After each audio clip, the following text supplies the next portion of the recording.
Top of the morning to ya. Oh my gosh, it's really warm today. It's 3 below zero. Today, just wanted to talk about distance from God. Do you know that feeling you get? I got sick a couple weeks ago, and I just had that feeling that, I just can't do anything. I didn't do my non-negotiables, so I guess they're a little bit negotiable.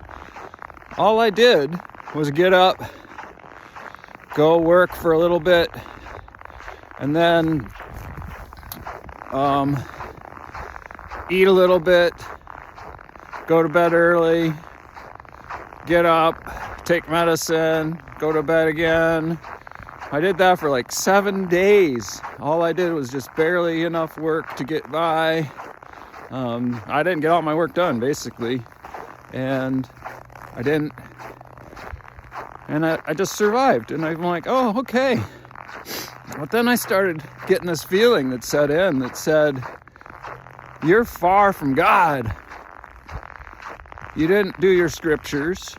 You didn't do your journal. You didn't do your prayer and meditate. I did some prayer and meditation. I was praying to get better. I remember that part for sure. I did brush my teeth. I don't know. That's a non-negotiable. That's really non-negotiable. And it was all in crazy timing too, because the week before I got sick, I was getting up every morning at like between 3:30 and 5:30 to spend extra time with the Lord and do better. And I feel like I had this idea in the back of my head that if I do that, I'm gonna get sick. Because when I don't get enough sleep, I get sick. But energy doesn't come from sleep, it comes from the spirit and stuff, I'm starting to believe. But all those things just accumulated for me and said, you, Brian, are so far from God. You are so separated. And I was feeling that way. I'm like, oh, I gotta.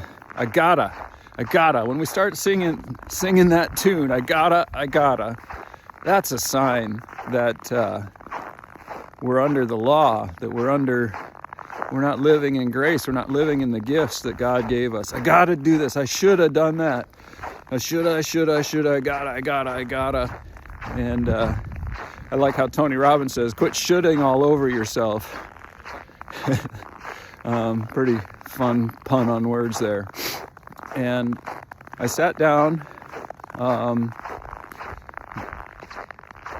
right after the cold, and I just sat down by the fire and did my quiet time. And boom! God was right there. He was really there the whole time. But until I sat down and just be still, know that I am God, until I did that, I was imagining all this distance, all these things, all these rules, all these laws, all these guidelines that I've set for myself. So as soon as I sat there and started being still and being present with the Lord, it was like, you're okay, Brian. You're here. I am with you. I am your God. And Jesus did the catch up. I saw a shirt the other day, catch up with Jesus. And it was a ketchup bottle with Jesus on it, and so it was funny. But there isn't ketchup. I'm not the ketchup guy. I'm human. I make mistakes. I fail. And no matter what I do, I fail, whatever, God is still there with me. I just need to say, hey, dude. Hey, God. Hey, Holy Daddy. I am here too, and I am with you. Thank you for letting it all go. So that's the story. Don't let that imaginary stuff make distance for us between you and God.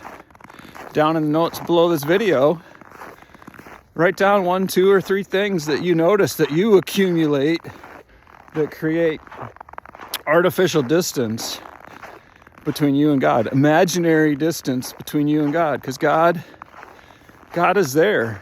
He is always there. And He is present. And as soon as we start thinking there's a distance, thinking there's a huge gap, Satan's going, yeah, woohoo!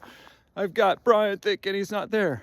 So take action, apply that today. Just by writing it down in there, it's going to help someone else, and it's going to help you process next time you feel like you're separating from God, and it'll bring you back faster, and it will add to your life.